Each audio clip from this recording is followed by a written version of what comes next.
everyone, Mr. Geyser here with the second video in our Lesson 14A series where we'll be taking a look at some logarithmic regression models. In this video here, we have been able to fit linear and quadratic models as well as exponential models from previous lessons and their data sets. Now, let's continue to use our TI-84s to explore some real-world relationships between two variables that behave in a logarithmic pattern. In example 3, we want to determine the equation of this logarithmic regression function for the data given. In part A, determine the equation of the logarithmic regression function. Well, to do that, all we need to do is open up our TI-84 calculators. Inside of our TI-84 calculators here, what I want us all to remember is where those tables are. In general, I've seen so many students hit second and go to table and attempt to try and plug numbers into table. That's not where we go. We need to make a list of all these numbers here. To go to the list, hit stats. On stats, we're going to that first option for edit. Once we go to first option for edit, those are all of our lists. It's there where we can bring in all this data. For that data there, I'm going to type in 2, 3, 4, 5, 6, and 7. Inside that first point there, I'm putting in 0, 2.9, 4.5, 4.8, 5.6, and 6.0. Now that I have all those points there, I need to turn on my scatter plot. If I don't turn on my scatter plot, what ends up happening is nothing. My graph goes blank. I need to tell the calculator, hey, make those points into something. So I'm hitting second here, hitting scatter plot, hitting 1 for that first one, and just turning it on. That way when I go to graph here, I actually happen to see those points that we listed. To make those regression models, what we need to do is we're going back to stats. We're tabbing over to calculate. And now we're given our list of all of our regression models. For the regression models here, we're going to use that LN regression model. The known regression model that we use for logarithmic functions is natural log. We rarely, if ever, in pre or calculus, use log-based anything else. We normally use natural log as our regression model. We can hit our 9th option here. With that 9th option there, it's auto set for that X and Y list to be L1 and L2. But I want to store that equation in the calculator so that I can graph it later on. To do that, I'm tabbing down to where it says Store Regression Model Equation. If your screen doesn't look like this, don't hit Enter just yet. All you do is immediately hit Stats, tab over to Calculate. Oh, sorry. Going clear, my bad. In this one here, that was my bad, you're hitting Variables, tabbing over to Y variables, and then I'm hitting Function to select my Y1. Our variables is where we want to save it in our Y1 graph so that when we hit Calculate, it gives us this A and B value, but more important, it gives us this graph for us to see on our grid. Now, when we bring those A and B values back into our lecture notes here, we ended up getting A is negative 2.646 plus B, which is 4.654 times the natural log of X. All of our logarithmic regression models for these next two topics will be in natural log. We're not going to use any fancy log bases. We just want to take a look at the natural log function. And in general, that's the known regression model for it. Now let's take a look at part B. For part B, we want to use the function to predict f of x where x equals 10, and then round to the nearest 10th place. Well, to do that, we could plug 10 into this equation into our calculator and then manually calculate it out. Or we can do a nifty trick using our table on our TI-84. Inside of our table here, inside of our graph, we can actually set the table's first number using second table set. For table set there, it asks me to do a table start. If I want to go to a specific x value inside of that y1 equation, I can just say 10 for that table start. And when I go ahead and hit second table, it goes directly to x equals 10, which is equivalent to 8.0704. For this here, I could plug it in manually, but really, I'm just using that TI-84 calculator to find what that decimal is, and I'm rounding to the nearest 10 of 8.1. In part C, What is the residual for the data value of 4, comma 4.5? Now, it's important to note that 4, comma 4.5 is the actual data point. For this here, we're given that when x is 4, the actual data states it's 4.5. However, if we go to our regression model, let's go to second, table set. I'm going to set my table set to 4, table start. I end up getting a different value. I end up getting like 3.8058, some other value. When I get some different value, I create a residual for this here.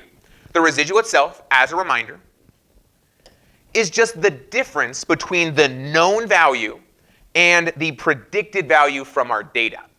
So if we plugged in 4 into our regression model here, we would just have negative 2.6 plus 4.6 times ln of 4 to get that decimal there of 3.8058. We're subtracting these two here. If this model here is lower than our given data set, it is underestimating the given data set. If we have a positive residual, it is underestimating our data set. If our estimated value is over the known value, say we got like 5.5 here, and we took 4.5 minus 5.5, we get some negative value for our residual. A negative residual is overshooting our data set. But for the purposes of part C, that's our residual, 0.6942. At this point, we're going to move on to example 4, but if you have any questions about our residual functions here, I'd love for you guys to explore those notes we took for 1.13 to 1.15. They're going to be quite handy for this topic here. Moving on to that next example. In example 4 here, the table below represents the speed of a Cox 4, one of those Ethernet cords, one of those boats, a rowing boat used in the sport of competitive rowing. In this table here, we're given the time and the speed of that rowing boat. In part A, we want to determine the equation of the logarithmic regression function. To do that, I'm going to go back to my TI-84, and I want to clear all of my data between these problems here. To do that, I'm hitting second, memory, 7th option, all RAM, reset, it's all cleared. Now I'm going to go into my second stats for my list here, hitting enter, and I'm given all of those lists. I'm now going to plug in 1, 2, 3, 4, 5, 6, 7 to all of my x values here. And for my y values here, I'm plugging in 1.5, 3.5, 4.5, pretty linear start to our rowboat. 4.7, so a pretty quick steep stop to it. 5.4, 6.3, and then finally 6.7.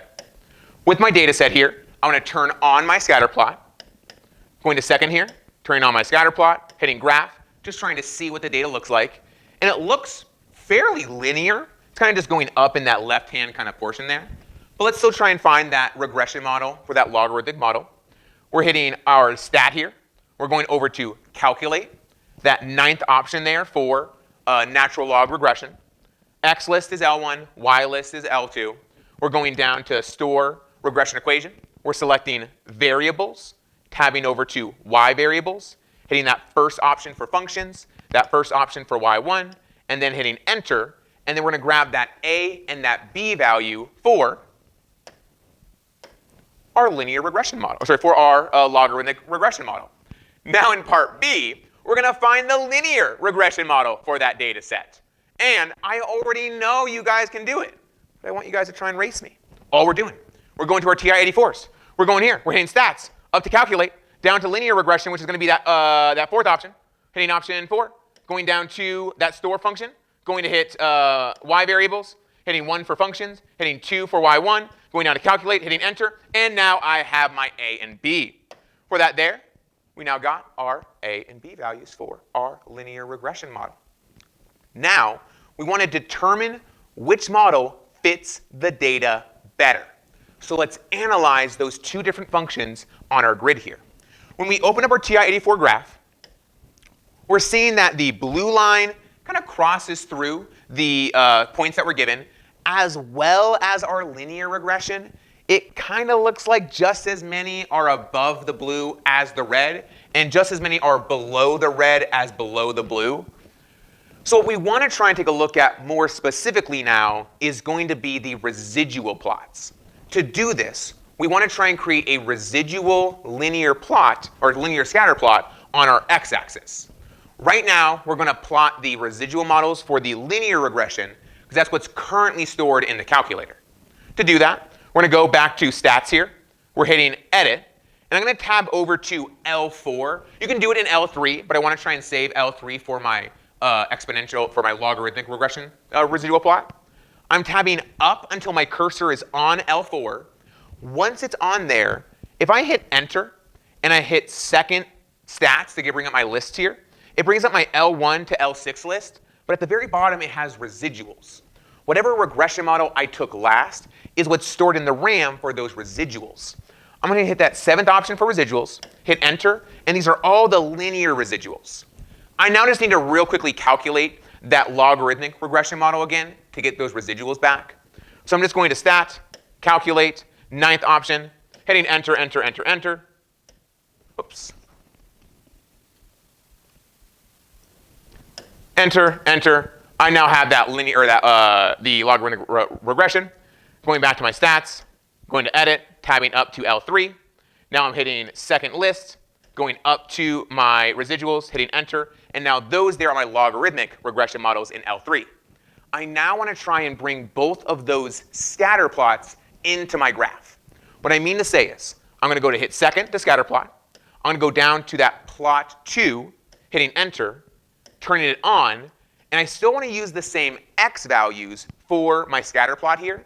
I'm going to change that y list by hitting second list and selecting that third option for that logarithmic regression. I'm going to go back to my scatter plots, going down to that third list option, hitting enter, turning it on, and I'm going to make that the fourth list. So for my linear regression model, second list, option 4. Now in my case here, I'm going to turn it to magenta. And now when I take a look at it here, I want to try and take a look at those two different plots there.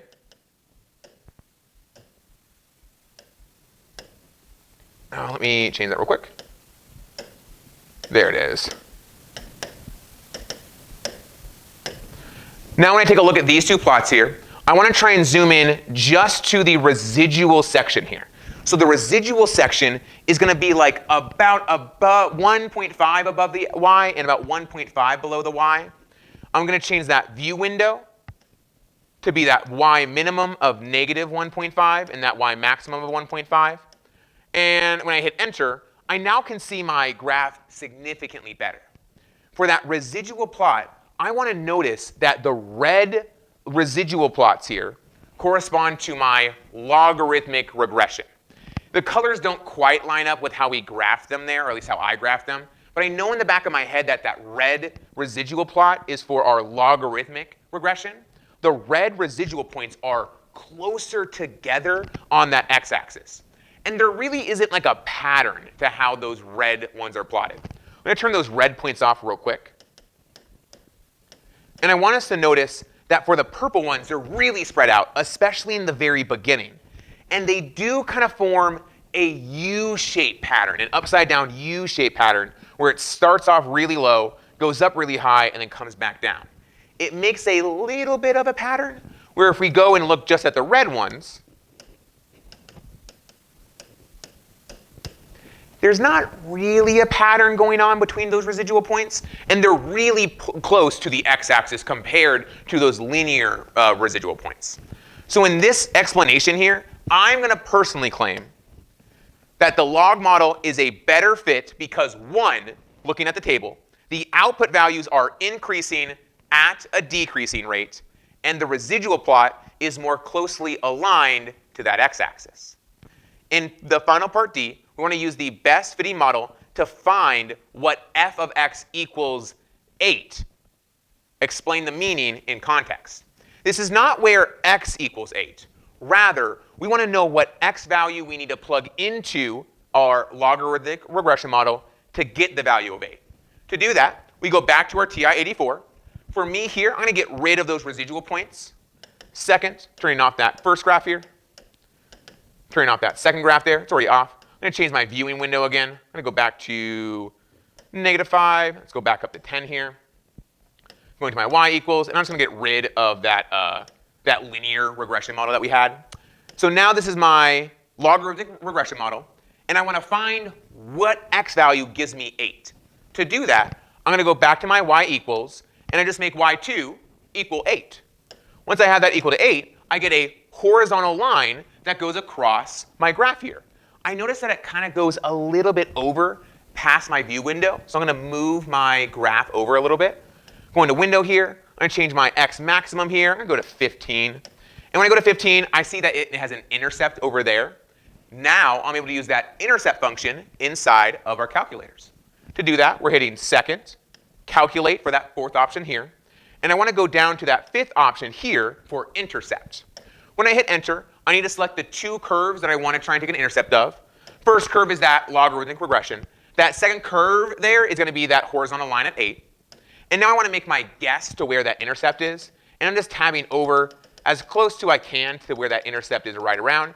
Again, try and get it into around 1 standard deviation or 1 unit right and left of where that intercept is.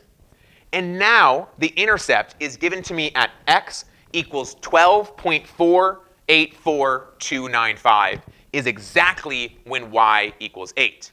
In context though, f of x equals 8 when x equals 12.48 minutes. This means the boat will reach a speed of 8 meters per second in about 12.5 minutes. Thank you very much for joining me on this final video for Lesson 14a, where we just took a look at these logarithmic regressions and described these values in context to the real-world data given. If you have any questions here, please let me know down in the comments. I look forward to seeing you guys in class. Take care.